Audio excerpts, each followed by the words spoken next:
Hello दोस्तों, the study bye Varun YouTube channel पर आपका बहुत बहुत स्वागत है। दोस्तों, आज के इस वीडियो में हम लोग बिहार के 38 जिलों की अवस्थिति को देखेंगे कि बिहार के मैप पर उन जिलों की अवस्थिति कहाँ कहाँ है और उनके बारे में कुछ महत्वपूर्ण तथ्यों को जानेंगे। ठीक है, तो चलिए शुरू करते हैं और देखते हैं बिहार के जिलों की अवस्थिति। तो बात करें तो ये है बिहार, ये है बिहार का एक मैप। ठीक है, सबसे पहले हम लोग देख लेते हैं कि बिहार की चौहद्दी क्या है, बिहार के उत्तर में क्या है, दक्षिण में क्या है, पूरब में क्या है और पश्चिम में क्या है। ठीक है, तो उत्तर की हम लोग बात करें तो बिहार के उत्तर में है एक देश नेपाल। ठीक है, बिहार का उत्तरी सीमा क्या है, विदेशी क्षेत्र से अपनी सीमा साझा करती है। कौन देश है यहाँ पर, नेपाल। ठीक है, उसके अलावा बात करें दक्षिण में तो दक्षिण देखिएगा बिहार से ही अलग हुआ एक राज्य झारखंड है। झारखंड है, ये 15 नवंबर 2000 को बिहार से अलग हुआ था। उसके अलावा बात करें कि पूरब में कौन सा राज्य है तो पूरब में देखिएगा तो ये है पश्चिम बंगाल। पश्चिम बंगाल। ठीक है, और पश्चिम की हम लोग बात करें कि पश्चिम में कौन सा राज्य है तो पश्चिम की बात करें तो यहाँ हो जाएगा उत्तर प्रदेश। उत्तर प्रदेश। तो उत्तर में क्या हो गया, नेपाल, दक्षिण में झारखंड, पूरब में पश्चिम बंगाल और पश्चिम में उत्तर प्रदेश। ठीक है, अब हम लोग देखते हैं कि कौन सा जिला कहाँ पर स्थित है। तो हम लोग शुरू करते हैं उत्तर से ही शुरू करते हैं कि नेपाल के साथ कौन कौन से जिला नेपाल के साथ अपनी सीमा साझा करती है। ठीक है, तो सबसे पहले बात करें हम लोग तो यहाँ पर देखिए ये है पश्चिम चंपारण।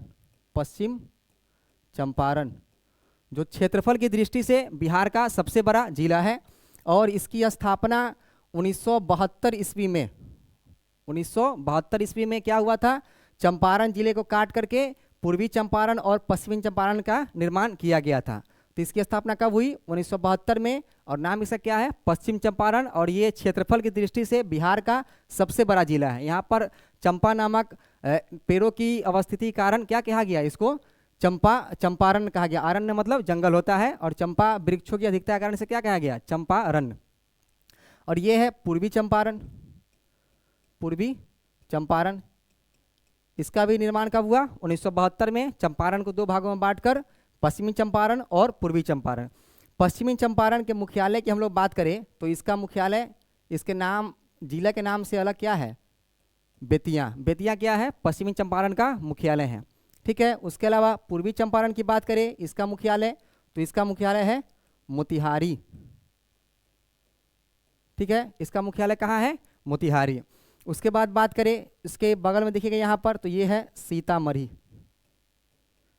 सीतामढ़ी, इसकी स्थापना की हम लोग बात करें तो इसकी स्थापना 1972 ईस्वी में 1972 ईस्वी में क्या हुआ था, मुजफ्फरपुर से अलग करके इसकी स्थापना की गई थी। यहाँ बात करें तो ये माता सीता के जन्मस्थली वाला जिला है और यहीं पर पुनौरा धाम में एक जगह है, पुनौरा धाम।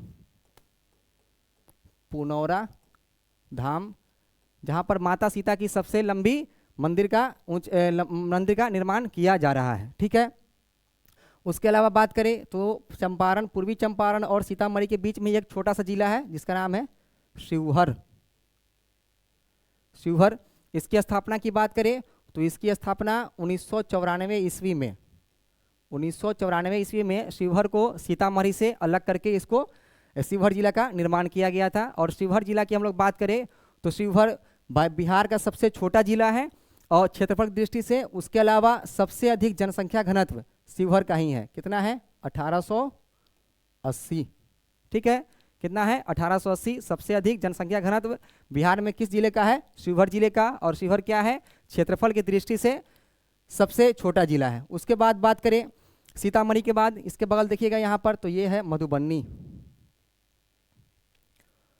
मधुबनी, ठीक है, मधुबनी की बात करें तो इसे दरभंगा से अलग करके इसका निर्माण किया गया था। कब किया गया था, तो 1972 ईस्वी में इसका निर्माण दरभंगा से अलग करके किस जिला का निर्माण करवाया गया, मधुबनी। और ये मधुबनी चित्रकला के लिए प्रसिद्ध है। किस लिए, ये क्षेत्र मधुबनी चित्रकला, मधुबनी चित्रकला के लिए प्रसिद्ध है और इसे ही क्या कहता है, मैथिली क्षेत्र कहा जाता है क्योंकि इधर मिथिला भाषा बोलने वाले लोग रहते हैं। उसके अलावा आगे बढ़िएगा यहाँ पर तो यहाँ देखिएगा तो यहाँ पर है सुपौल। ये है सुपौल, इसका मुख्यालय भी कहाँ है? सुपौल में ही है। और सुपौल की हम लोग बात करें तो इसके बीचों बीच से ही कोसी नदी गुजरती है। क्या होता है? इसके बीचों बीच से ही कोसी नदी गुजरती है। और इसकी स्थापना की हम लोग बात करें तो क्या है, कितना है? 1991। इसकी स्थापना सुपौल जिला कब हुई? 1991 ईस्वी में। उसके अलावा बात करें इसके बगल में कौन सा जिला है सुपौल के पास? तो ये है अररिया। अररिया, ठीक है। अररिया की हम लोग बात करें तो इसकी भी स्थापना की बात कर ले तो क्या हो जाएगा? 1990। 1990, ठीक है। उसके बाद देखिएगा तो यहीं पर है एक जिला किशनगंज। किशनगंज, इसकी स्थापना की हम लोग बात कर ले तो इसकी स्थापना हुई थी, इसका निर्माण 1990 में पूर्णिया से अलग करके इसका निर्माण किया गया था। कौन जिला है? किशनगंज। किशनगंज की बात करें तो यहीं से महानंदा नदी, उसके अलावा मेची नदी गुजरती है। और यहाँ पर ये बिहार का एकमात्र जिला है जहाँ पर चाय की खेती होती है। चाय की खेती होती है। इसके अलावा बिहार में सबसे अधिक वर्षा भी कहाँ होती है? किशनगंज में ही होती है। कहाँ पर? किशनगंज में ही बिहार में सबसे अधिक वर्षा होती है। उसके अलावा एक और बात करें इसका तो ये नेपाल और पश्चिम बंगाल दोनों से अपनी सीमा साझा करती है। इधर देखिएगा तो ये पूरा क्षेत्र किसका है? ये नेपाल का है, ठीक है। और ये पूरा क्षेत्र किसका है? पश्चिम बंगाल का है, ठीक है। उसके बाद बात करें तो यहाँ पर है ये पूर्णिया। पूर्णिया, ठीक है। पूर्णिया की बात करें तो इसके जस्ट नीचे में यहाँ पर है कटिहार। कटिहार, कटिहार की हम लोग बात करें तो कटिहार का भी क्या निर्माण पूर्णिया से अलग करके इसका किया गया था, ठीक है। अब उसके बाद बात करें हम लोग इसके नीचे तो यहाँ पर हो जाएगा भागलपुर। भागलपुर, भागलपुर से होकर भागलपुर किस नदी किनारे बसा हुआ है? तो ये गंगा नदी किनारे बसा हुआ है। उसके अलावा यहाँ पर क्या है? रेशम का उत्पादन होता है। भागलपुर में रेशम का उत्पादन होता है, ठीक है। उसके अलावा बात करें तो कटिहार की बात हम लोग कर लेते हैं एक बार और कि कटिहार क्या है? ये पश्चिम बंगाल, पश्चिम बंगाल और यहाँ पर ये झारखंड, झारखंड दोनों से अपनी सीमा साझा करती है। कटिहार क्या करती है? पश्चिम बंगाल और झारखंड दोनों से अपनी सीमा साझा करती है। भागलपुर को हम लोगों ने देख लिया, ये किसका कहाँ इसका क्या होता है? यहाँ पर रेशम उत्पादन होता है। उसके बाद नीचे देखिएगा तो यहाँ पर है बांका। बांका, इसका भी निर्माण क्या हुआ था? भागलपुर से अलग करके इसका निर्माण किया गया था, ठीक है। उसके बाद देखिएगा यहाँ पर तो बांका में ही आपको मंदार पर्वत मिल जाएगा देखने को, जहाँ पर क्या होता हुआ था? समुद्र मंथन इसी मंदार पर्वत पर को किया गया था, ठीक है। उसके अलावा बांका में ही बौंसी मेला लगता है। बौंसी मेला लगता है जिसे मंदार मेला भी कहा जाता है, ठीक है। ये भागलपुर प्रमंडल में स्थित है। उसके अलावा बात करें इसके पास यहाँ इसके बगल में तो यहाँ पर है जमुई। जमुई, जमुई की स्थापना की बात कर ले हम लोग तो कब हुआ था? 1991। बिहार में सबसे अधिक सोना भंडारण कहाँ पर है? इसी जमुई में है, ठीक है। उसके बाद बात करें तो इसके यहाँ पर है नवादा। ये है नवादा जो जमुई के साथ अपनी सीमा साझा करती है। उसके बाद देखिएगा यहाँ पर तो ये है गया। गया, गया की बात करें तो इसका नाम वहाँ पर एक गयासुर नाम के राक्षस थे, उन्हीं के नाम पर इसका क्या नाम रखा गया? गया नाम रखा गया। और यहीं पर क्या है? फल्गु नदी बहती है। फल्गु नदी, इसी में क्या करते हिंदू लोग? पिंडदान जा करके करते हैं। उसके अलावा बात करें तो यहीं पर है नीलांजना, लीलाजन या मोहना, लीलाजन और मोहना नदी। मोहना नदी जिसके किनारे ही बुद्ध को ज्ञान प्राप्त हुआ था। उसके अलावा बात करें इसके बगल में यहाँ पर तो ये जिला है जिसका नाम है औरंगाबाद। औरंगाबाद, ठीक है। ये क्या है? औरंगाबाद। इसे क्या कहता है? बिहार का चित्तौड़गढ़, क्योंकि यहाँ पर सूर्यवंशी राजपूतों की आबादी ज़्यादा थी, इसलिए इसे क्या कहता है? बिहार का चित्तौड़गढ़। बिहार का चित्तौड़गढ़ इसको कहा जाता था, ठीक है। उसके बाद बात करें तो यहाँ पर देखिएगा तो ये है रोहतास। रोहतास की बात हम लोग करें तो रोहतास क्या करता है, इधर उत्तर प्रदेश, ठीक है, और यहाँ से ये झारखंड, उत्तर प्रदेश तथा झारखंड दोनों से अपनी सीमा साझा करती है। और क्या होता है यहाँ पर, ये विंध्यनकरण की चट्टान, विंध्यन श्रेणी के चट्टान यहाँ पाया जाता है, इसलिए यहाँ पर क्या होता है, चूना पत्थर का भी उत्पादन होता है। उसके अलावा बिहार में सबसे अधिक पाइराइट, पाइराइट जिसे झूठा सोना भी कहा जाता है, उसका उत्पादन सबसे ज्यादा कौन करता है, रोहतास करता है। रोहतास की बात करें तो रोहतास में क्या है, शेरशाह सूरी का मकबरा, कहाँ पर, सासाराम में, जो रोहतास जिले का मुख्यालय भी है। कहाँ, सासाराम, इसका मुख्यालय कहाँ है, सासाराम। और यहाँ पर क्या है, शेरशाह सूरी का मकबरा है, ठीक है। उसके अलावा बात करें, ये हो गया रोहतास। इसके बगल देखिएगा यहाँ पर, तो ये है कैमूर। कैमूर, कैमूर की हम लोग बात करें तो इसकी स्थापना हुई थी 1991 में, 1991 में, और इसका नाम उस वक्त क्या था, भभुआ, भभुआ, ठीक है। लेकिन इसका 1994 में नाम बदल क्या कर दिया गया, 1994 में इसका नाम बदल कर क्या किया गया, कैमूर कर दिया गया, ठीक है। उसके अलावा बात करें तो सबसे कम जनसंख्या घनत्व बिहार में कैमूर का है, कैमूर का है सबसे कम, ठीक है। सबसे कम जनसंख्या घनत्व क्या है, किसका है, कैमूर का है। और इसके बाद हम लोग बात करें, यहीं पर क्या है, करकटगढ़ जलप्रपात, करकटगढ़ जलप्रपात कहाँ पर है, कैमूर में है। उसके अलावा बात करें, इसके ऊपर आइएगा तो यहाँ देखिएगा ये है बक्सर, बक्सर जहाँ से होकर के गंगा नदी बिहार में प्रवेश करती है।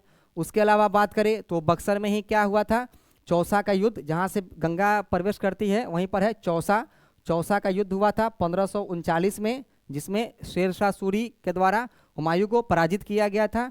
उसके अलावा देखिएगा तो बक्सर का युद्ध 1764 में, बक्सर का युद्ध हुआ था मीर कासिम और क्या अंग्रेजों के बीच में, ठीक है। इसमें सुजाउद्दौला और शाह आलम द्वितीय भी शामिल थे, कहाँ पर, ये बक्सर में, ठीक है।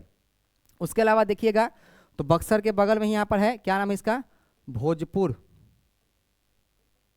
भोजपुर। इसके मुख्यालय की हम लोग बात कर ले तो इसका मुख्यालय है आरा, कहाँ है, इसका मुख्यालय आरा है, ठीक है। उसके बाद बात करें तो इसके ऊपर बढ़िएगा यहाँ पर, तो ये है सारण, सारण। इसके मुख्यालय की हम लोग बात करें तो क्या है, छपरा, इसका मुख्यालय कहाँ है, छपरा। और इसकी स्थापना की बात कर ले हम लोग तो इसकी स्थापना 1866 ईस्वी में चंपारण जिला से अलग करके इसको किया गया था, ठीक है। ये छपरा हो जाएगा सारण। यहीं पर क्या हुआ था, बिहार के पहले राष्ट्रपति डॉक्टर राजेंद्र प्रसाद का जन्म हुआ था, कहाँ पर, सारण में एक जगह है जीरादेई, वहाँ पर बिहार के भारत के पहले राष्ट्रपति डॉक्टर राजेंद्र प्रसाद का जन्म हुआ था। उसके बाद बात करें तो यहाँ पर ये है सिवान, सिवान। इसकी स्थापना कब हुई, तो इसकी स्थापना किया गया 1972 में, किससे अलग करके, छपरा जिला से इसको, सारण जिला से इसको अलग करके क्या किया गया, सिवान का निर्माण किया गया। उसके अलावा इसके ऊपर देखिएगा यहाँ पर तो ये है गोपालगंज, इसका भी निर्माण 1972 ईस्वी में ही किससे किया गया था, छपरा से अलग करके किया गया था। गोपालगंज की बात करें तो ये उत्तर प्रदेश से सीमा बनाती है और यहाँ पर ही विष्णु थावे का मंदिर स्थित है, प्रसिद्ध तीर्थस्थल थावे स्थित है, कहाँ पर, गोपालगंज में, ठीक है। तो हम लोगों ने क्या किया, पहले हम लोगों ने सब तरफ के बाउंड्री को देख लिया कि कौन किस क्षेत्र के साथ बाउंड्री बनाता है, कौन किस राज्य के साथ अपनी सीमा बनाती है। जैसे हम लोग देखा चंपारण, पूर्वी चंपारण, सीतामढ़ी, मधुबनी, सुपौल, अररिया, किशनगंज किससे सीमा बनाती है, तो ये नेपाल से बनाती है। उसके अलावा देखिएगा तो किशनगंज, पूर्णिया, कटिहार किससे बनाती है, तो ये पश्चिम बंगाल से। उसके अलावा यहाँ देखिए कटिहार, भागलपुर, बांका, जमुई, नवादा, गया, औरंगाबाद, रोहतास किससे सीमा बनाती है, तो ये झारखंड से। और यहाँ पर कैमूर, रोहतास, बक्सर, सारण, सिवान, गोपालगंज और पश्चिम चंपारण किससे सीमा बनाती है, तो ये बनाती है किससे, यूपी से। अब इसके बाद हम लोग देखते हैं कि अंदर में कौन कौन से जिले हैं। तो यहाँ पर देखिएगा तो ये है मुजफ्फरपुर, मुजफ्फरपुर, ठीक है। इसका स्थापना 1875 ईस्वी में हुआ था, ठीक है। और इसके ब्रिटिश अधिकारी, राजस्व अधिकारी मुजफ्फर खान के नाम पर इस जगह का नाम क्या रखा गया? मुजफ्फरपुर रखा गया। और ये लीची सिटी के नाम से मशहूर है, लीची सिटी के नाम से मशहूर है, क्योंकि सबसे अधिक लीची कहाँ होता है? यहीं पर होता है। और यहीं पर क्या है? लीची अनुसंधान केंद्र भी कहाँ पर है? मुजफ्फरपुर में है। और ये तिरहुत प्रमंडल में पड़ता है, ठीक है। उसके अलावा बात करें कि मुजफ्फरपुर में क्या है, तो मुजफ्फरपुर में देखिएगा तो श्री कृष्ण सिंह मेडिकल कॉलेज, उसके अलावा बिहार यूनिवर्सिटी, बाबा साहब भीमराव अम्बेडकर यूनिवर्सिटी, उसके अलावा लंगट सिंह कॉलेज, रामदयालु सिंह कॉलेज, उसके अलावा देखिएगा तो एल एन मिश्रा कॉलेज यहाँ पर मिलते हैं, ठीक है। और एक और तीर्थ स्थल बाबा गरीबनाथ का मंदिर भी मुजफ्फरपुर में ही स्थित है, ठीक है। उसके बाद बात करें तो मुजफ्फरपुर से ही सटा हुआ देखिएगा यहाँ पर तो ये है समस्तीपुर, यहाँ पर है दरभंगा, ये है दरभंगा। दरभंगा इसकी स्थापना भी कब हुई थी? 1875 ईस्वी में, ठीक है। पहले ये क्या था? पहले ये मिथिला, प्राचीन काल में ये विदेह क्षेत्र में आता था, ठीक है। और ये मिथिला भाषी क्षेत्र है। और यहीं पर क्या है? मखाना अनुसंधान केंद्र स्थित है, कहाँ पर? दरभंगा में, ठीक है। और बिहार में दूसरा तारामंडल कहाँ बनवाया गया है? वो दरभंगा में ही बनवाया गया है। ये दरभंगा, मधुबनी, ये सुपौल का क्षेत्र क्या है? ये मिथिला क्षेत्र है। और क्या है? एक थे राजा विदेह क्षेत्र में, ये पहले विदेह क्षेत्र में पड़ता था, ठीक है, प्राचीन काल में। उसी से अलग करके क्या बनाया गया 1972 में? मधुबनी। दरभंगा में देखिएगा तो इसके जस्ट नीचे देखिएगा यहाँ पर तो ये है समस्तीपुर, समस्तीपुर। समस्तीपुर की हम लोग बात करें तो क्या था यहाँ पर? यहाँ पर देखिएगा तो कर्पूरी ठाकुर का जन्म हुआ था, बिहार के मुख्यमंत्री। उसके अलावा देखिएगा तो ये विद्यापति, विद्यापति की बात कर ले तो मैथिली कवि थे, उनका जो कर्म भूमि था कहाँ था? समस्तीपुर, ठीक है। कहाँ पर? ये समस्तीपुर में था, ठीक है। उसके बाद बात करें तो समस्तीपुर के बगल में देखिए यहाँ पर तो ये है वैशाली, ये है वैशाली। वैशाली की बात करें तो इसका मुख्यालय कहाँ पर है? तो हाजीपुर, हाजीपुर, ठीक है। यहीं पर विश्व का पहला लोकतांत्रिक व्यवस्था अपनाया गया था, वो था लिच्छवी, ठीक है। तो कहाँ था? वैशाली में। और यहीं ये किसका राजधानी थी? लिच्छवी। तो महाजनपद वज्जी की ये राजधानी थी, ठीक है। और इसके नाम की हम लोग बात करें तो इसको कहा जाता है, इसके नाम की राजा विशाल जो वहाँ प्राचीन काल में राजा थे, उन्हीं के नाम पर इस क्षेत्र का नाम क्या रखा गया? वैशाली नाम रखा गया। वहाँ पर देखिएगा तो आपको एक नौलखा मंदिर मिल जाएगा, ठीक है। और उसके अलावा चौमुखी महादेव मंदिर मिल जाएगा, ठीक है। और बुद्ध के कुछ क्या बोला जाता है उसको, वहाँ पर म्यूजियम है जिसमें बुद्ध के कुछ अवशेष जो है उनके बाल वगैरह रखे गए हैं वहाँ पर, ठीक है। उसके अलावा बात करें तो दरभंगा के बगल में यहाँ देखिएगा तो ये है सहरसा, सहरसा जो कोसी प्रमंडल में पड़ता है। और कोसी प्रमंडल का मुख्यालय कहाँ पर है? सहरसा में ही स्थित है। उसके अलावा सहरसा के बगल में ही देखिएगा तो ये है मधेपुरा, मधेपुरा, ठीक है। कहाँ पर स्थित है? ये सहरसा के बगल में ही है। उसके बाद देखिएगा तो सहरसा के नीचे देखिएगा तो यहाँ पर है ये खगड़िया,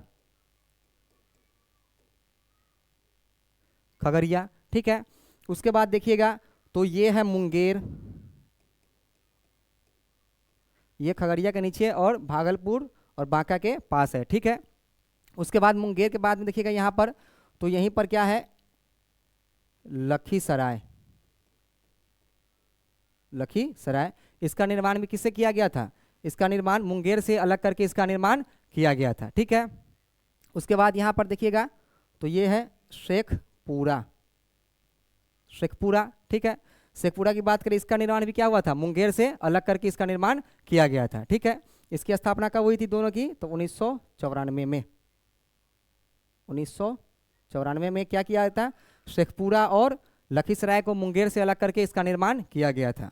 उसके बाद बात करें तो छपरा के जस्ट यहाँ पर वैशाली के नीचे देखिएगा तो ये है पटना, जो बिहार की राजधानी है, ठीक है। और ये सबसे अधिक जिलों के साथ अपनी सीमा साझा करती है, लगभग 9 जिलों के साथ, ठीक है। और यहीं से गंगा सबसे लंबी जो बहती है, पटना से होकर ही बहती है। इसकी लंबाई की बात करें तो 99 किलोमीटर ये गंगा पटना से होकर बहती है और 98 किलोमीटर भागलपुर से होकर ये क्या होती है, गंगा बहती है। उसके अलावा बात करें तो पटना के जस्ट नीचे देखिएगा तो यहाँ पर ये है नालंदा, नालंदा, ठीक है। नालंदा की बात करें तो इसका मुख्यालय कहाँ पर है, बिहार शरीफ, बिहार शरीफ, ठीक है। और यहाँ पर ही प्रसिद्ध क्या बोला जाता है, पहले जो प्राचीन बिहार की मगध की जो राजधानी थी वो क्या था, राजगीर, कहाँ पर है, नालंदा जिला में ही स्थित है। और यहीं पर क्या बनाया गया है, एक ग्लास ब्रिज बनाया गया है। यहीं पर देखिएगा तो बिहार शरीफ में ही आपको मखदूम कुंड, लक्ष्मण कुंड, सीता कुंड वगैरह ये सब यहाँ पर क्या हो जाएगा, मिल जाएगा। उसके बाद बात करें तो नालंदा के पास ही है यहाँ पर ये जहानाबाद, ठीक है, जहानाबाद। जहानाबाद की बात करें तो इसका नाम के बाद हम लोग कर लेते हैं, तो औरंगजेब के समय यहाँ पर लोगों को राहत पहुँचाने के लिए एक मंडी का निर्माण किया गया था, उसका नाम रखा गया था जहां आरा, जहां आरा। और वो धीरे धीरे क्या हो गया, जहां आराबाद से होते होते ये जहानाबाद हो गया, ठीक है। उसी तरह जहानाबाद से ही 2001 में एक जिला बना जिसका नाम है अरवल, ठीक है। कब बना, 2001 में, किससे अलग होकर के, तो ये जहानाबाद से अलग होकर के बना है। उसके बाद बात करें, एक जिला यहाँ छूट गया है, सहरसा खगड़िया समस्तीपुर के पास में, ये है बेगूसराय, बेगूसराय, ठीक है। बेगूसराय की हम लोग बात करें तो यहाँ पर देखिएगा तो क्या है, यहीं पर कांवड़ झील है जो बिहार का पहला रामसर स्थल है और एशिया की सबसे बड़ी गोखुर झील है, ठीक है। ये कहाँ पर है, ये बेगूसराय में स्थित है। तो हम लोगों ने क्या देखा, बिहार के जो 38 जिले हैं उनकी स्थिति को देखा और उनके बारे में कुछ महत्वपूर्ण तथ्यों को जाना है, ठीक है। बहुत बहुत शुक्रिया।